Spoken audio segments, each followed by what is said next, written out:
صلی اللہ علیہ وسلم کا ایک فرمان ہے مصنف عبد الرزاق میں، یہ حدیث آپ نے آج یاد رکھنی ہے۔ نبی پاک صلی اللہ علیہ وسلم نے فرمایا کسی آدمی کے نماز اور روزے سے متاثر نہ ہونا، پہلے دیکھ لینا کہ وہ امانت دار ہے کہ نہیں۔ کسی کے نماز روزے سے متاثر نہیں ہونا، پہلے دیکھ لینا کہ دیانت دار ہے کہ دیکھنا لوگوں کی جیبوں پہ کتنی نظریں ڈالتا ہے۔ فرمایا بہت سارے نماز روزے والے دھوکے بازی کرتے ہیں، دیانتی نہ کریں، اپنے عہدے کا پاس رکھیں، اپنے منصب کا خیال رکھیں۔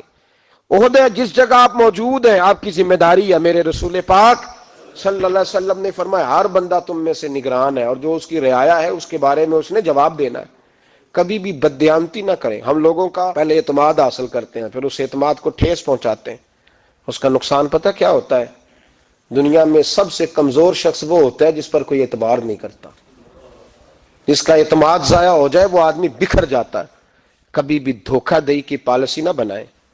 ہم لوگوں سے مفادات لینے کے لیے اپنے رویے میٹھے کرتے ہیں، اور جب کام نکل جاتا ہے پھر ہمارے رویے بدل جاتے ہیں۔ یہ دھوکہ ہے، یہ بددیانتی ہے، اس کو اللہ رسول نے پسند نہیں کیا۔ میرے نبی پاک علیہ السلام نے فرمایا جس میں 3 باتیں پائی جائیں وہ تو منافق ہے۔ اگرچہ علماء کہتے ہیں یہاں منافق اعتقادی مراد نہیں، منافق عملی مراد ہے، لیکن حضور نے فرمایا منافق ہے۔ یا رسول اللہ کون؟ فرمایا وہ بندہ جب بات کرے تو جھوٹ بولے، جب وعدہ کرے تو مخالفت کرے، جب امانت رکھی جائے تو بددیانتی کرے، یہ تو بندہ منافق ہے۔ حضرت ابو نور علیہ رحمہ نے لکھا ہے، فرماتے ہیں محمود غزنوی کا دور تھا تو ایک آدمی محمود غزنوی کے پاس نا اپنا کیس لے کے آیا، مدعی بن کے آیا۔ اس نے کہا بادشاہ میرا کیس بڑا نرالا ہے۔ بادشاہ سلامت نے کہا وہ کس طرح؟ کہنے لگا یہ میرے پاس ایک تھیلی ہے، میں نہ سفر پہ جانے لگا تو یہ تھیلی پوری ہیروں کی بھری ہوئی تھی۔ فلاں علاقے کے جو قاضی صاحب ہے نا، میں جاتی دفعہ میں کہیں سفر پہ جا رہا تھا تو میں ان کے پاس چھوڑ گیا کہ راستہ لمبا ہے، کہیں کوئی مجھ سے چھین نہ لے، ہیروں کی بھری ہوئی تھی۔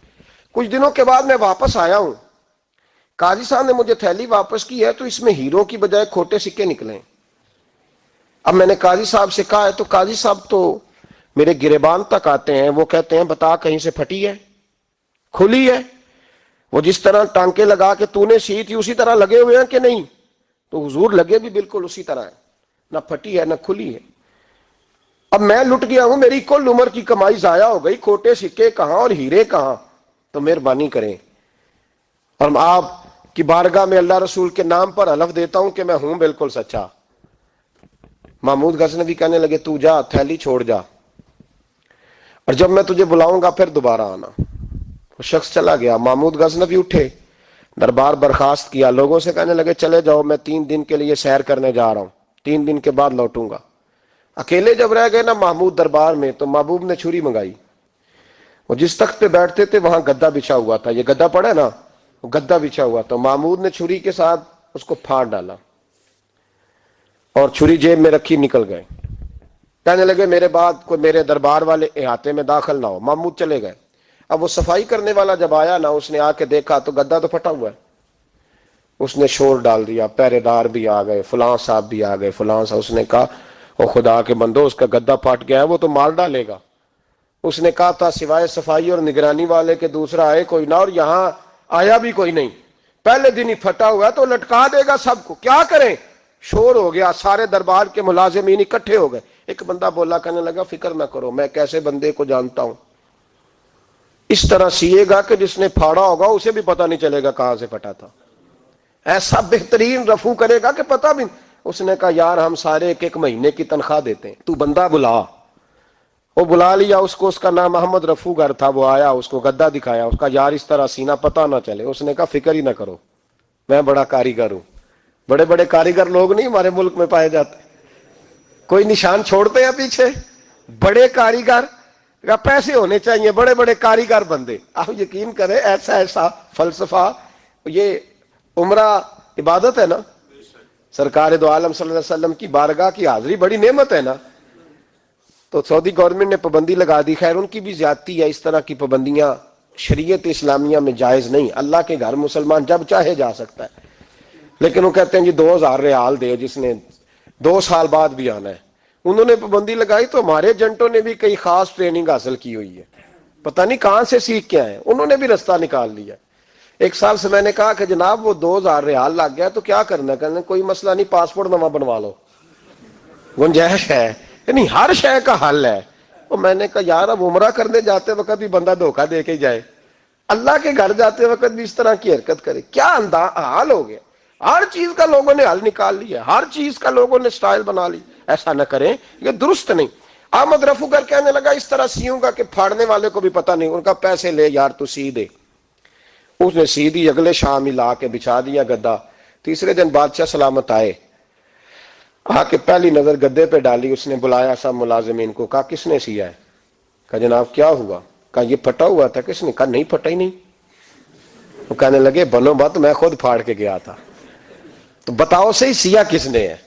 کہا جناب آپ پھاڑ کے گئے تھے تو بتایا کیوں نہیں؟ فرمانے لگے اسی لیے تو بتایا نہیں تھا کہ تم خود تحقیق کر لو، بلاؤ بتاؤ سیا کس نے۔ تو بلا لیا، احمد رفو گر آ گیا۔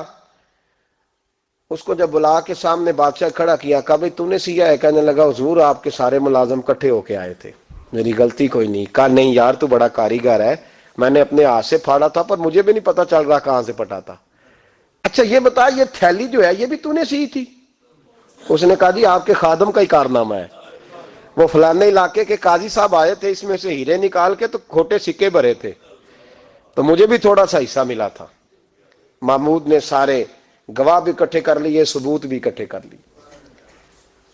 پھر قاضی کو بلایا، پہلے سارے ثبوت اور گواہ کیس حل کر لیا۔ پھر ہمارے ہاں یہ حال ہوتا ہے کہ مدعی 2-3 ہفتے کے بعد خود ہی ہاتھ باندھ جاتا ہے، کہنا تسی میری جان چھڈو، مجرم پھڑو پاوے نہ پھڑو۔ وہ کہتا ہے مجھے معافی دو، میں رہا۔ ظلم ہے نا، ظلم زیادتی ہے کہ جو بیچارہ اتنے سوال مجرم سے نہیں ہوتے جتنے مدعی سے ہوتے ہیں۔ آپ یقین کریں اتنے سوالات ہوتے، وہ بیچارہ ہف جاتا ہے۔ یہ طریقہ درست تو نہیں، ایک لٹ گیا اور دوسرا طرح طرح کے سوالوں کے جواب دیتا پھرے بیچارہ۔ سارے ثبوت اکٹھے کر کے قاضی صاحب کو بلایا، تنہائی میں لے جا کے محمود غزنوی نے کہا قاضی صاحب آپ سے غلطی ہو گئی، غریب آدمی تھا، وہ لٹ گیا ہے، اس نے تو بڑی مشکل سے کچھ ہیرے جمع کیے تھے اور اس کی کل کائنات تھی، تو آپ اس کا مال اسے دے دیں، بات ختم۔ قاضی صاحب کہنے لگے آپ مجھ پہ الزام لگا رہے ہیں، سوال ہی نہیں پیدا ہوتا۔ آپ میری داڑھی دیکھیں، آپ میرا اعزاز دیکھیں، دنیا جانتی ہے میں اس کا۔ قاضی صاحب انسان بھول ہی جاتا ہے، بندہ بھول جاتا ہے، غلطی ہوگی، مال نے کہا نہیں سبق۔ کہا میں تنہائی میں پوچھ رہا ہوں، میں اس وقت پوچھ رہا ہوں جب دوسرا موجود کوئی نہیں، آج توبہ کر لے، میں کچھ نہیں کہوں گا، تو میری زبان پہ اعتبار کر، تجھے پتا ہے میں جو کہتا ہوں اس پہ عمل بھی کرتا ہوں، باز آ جا۔ پر قاضی نے کہا نہیں میری غلطی کوئی نہیں۔ محمود نے پھر بڑے دربار میں بلا لیا، مجمع عام میں۔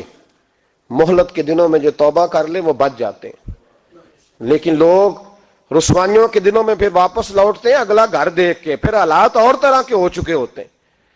جب بڑے دربار میں قاضی کو بلایا، بھائی تو مانتا ہے کہ نہیں؟ اس نے کہا نہیں۔ تو کہا بلاؤ احمد رفو گر کو۔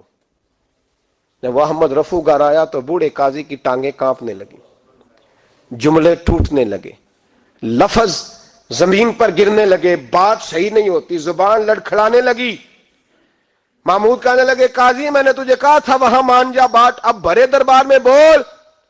تو جب قاضی صاحب کی گردن خود بخود جھک گئی تو دنیا سمجھ گئی، کہا نکل جا میرے دربار سے۔ محمود بولے نکل جا، اتنی تجھے عزت دی، اتنی بڑی تنخواہ دی، قاضی بنایا، اور یہ تھوڑی سی رقم کے لیے، تھوڑی سی رقم کے لیے تو بددیانت ہو گیا، چل چلا جا، نکل۔ قاضی دربار سے نکلا تو لوگ لعنتیں برسانے لگے۔ کل جو دکانیں چھوڑ کے سلوٹ کرنے آتے تھے وہ کہنے لگے اس کی عمر دیکھو، اس کے کام دیکھو، دیکھو اس نے کیا کیا۔ گھر گیا، بچے جن کے لیے پاپ کمایا تھا، جنہاں لی تو پاپ کمائے ہن کتھے نہیں ہو تیرے کر دے۔ وہ بچے کہنے لگے ابا جی ہم تو سکول مدرسہ جانے کے قابل نہیں رہے، امید تھی کہ بیوی ساتھ دے گی۔ وہ کہنے لگی میں میکے کیسے جاؤں گی، گلی کی عورتیں طرح طرح کی باتیں بناتی ہیں۔ اور بھائی کامیابیوں کے بڑے سربراہ ہوتے ہیں، کوئی کامیاب ہو جائے تو سارے کہتے ہیں میری سپورٹ سے ہوا ہے، ناکامیاں ہمیشہ یتیم ہوتی ہیں، ناکامیوں کا کوئی سربراہ نہیں ہوتا۔ جب تک تو قاضی تھا تو بڑے بات تھی، ہر بندہ کہتا تھا رشتہ دار ہے، رسوائی ہو گئی تو وہ تیری آنکھ ہو یا سنگ ملامت کی چبھن، کون پہنچا ہے میرے درد کی گہرائی تک، دور شہرت میں تو یاروں نے کیا یاد بہت، ساتھ آیا نہ کوئی کوچے رسوائی تک۔ اور میاں صاحب کہنے لگے ساری عمر ہی آٹا گد ہے، میں لکھاں کیتے نہیں پیڑے، اب وقت آیا ہی تے محمد بخشا کوئی نہیں ہوں بیٹھا نیڑے، حالات ہی بدل گئے۔ قاضی خاموشی سے اندر چلا گیا، اپنی رسوائی سمیٹ کے بستر پہ لیٹا، نہ روٹی کی بھوک لگی، نہ پانی کی پیاس لگی، نہ نیند آئی، ساری رات تڑپتا رہا۔ سویرے گھر والوں نے دروازہ کھولا تو روح پرواز کر گئی تھی، دنیا چھوڑ گیا۔ حضرت ابو نور علیہ رحمہ بولے، فرمانے لگے یاد رکھو کبھی بددیانتی نہ کرنا، کبھی۔ یہ تو محمود غزنوی کی عدالت تھی، قیامت میں رب کریم کی عدالت لگے گی۔ اور فرمایا وہاں تو گواہی دینے والا احمد رفو گر تھا، قیامت میں تو تمہارے اپنے ہاتھ پیر گواہیاں دیں گے، ہمارا اپنا وجود گواہی دے گا۔ اور فرمایا یہاں تو لانتے دنیا دار برساتے تھے، وہاں فرشتے ہوں گے۔ اور قاضی کو تو موت آ گئی تھی، قیامت میں تو دوبارہ موت بھی کوئی نہیں آئے گی، وہاں تو رہنا ہے اور سہنا ہے۔ بددیانتی معاشرے میں، اتنی بددیانتی ہر جگہ۔ اس معاشرے کا بھی کچھ بنے گا جہاں دوائی بھی خالص نہ ملے، جہاں دوائی میں بھی بددیانتی ہو۔ لوگ اپنے بچے کو آکسفورڈ یونیورسٹی میں پڑھانے کے لیے غریبوں کے بچوں کے رگوں میں جو دوائی اتارے وہ بھی 2 نمبر۔ اتنا بڑا بھی کوئی بددیانت معاشرہ ہوتا ہے کہ لوگ یہاں تک دھندا کریں، یہاں تک کہ لوگ لوگوں کی زندگیوں سے کھیل جائیں اور ہمیں احساس تک نہ ہو کہ کوئی مر جائے گا، کوئی ڈوب جائے گا، کیا بنے گا۔ اور جس نے وہ اپنی رجسٹر کی دوائی کی، اس نے 2-4 لاکھ روپیہ لیا اور اس نے یہ نہیں سوچا کتنے انسان میری وجہ سے مریں گے۔ قتل صرف یہ تو نہیں ہوتا گولی مار کے مار دینا، لوگوں کی زندگیوں سے لوگ کھیل جاتے ہیں، لوگ تباہی کر جاتے ہیں، لیکن بددیانتی سے باز نہیں آتے۔ میرے رسول پاک علیہ السلام کے غلاموں، نبی پاک صلی اللہ علیہ وسلم نے ذرا سی بددیانتی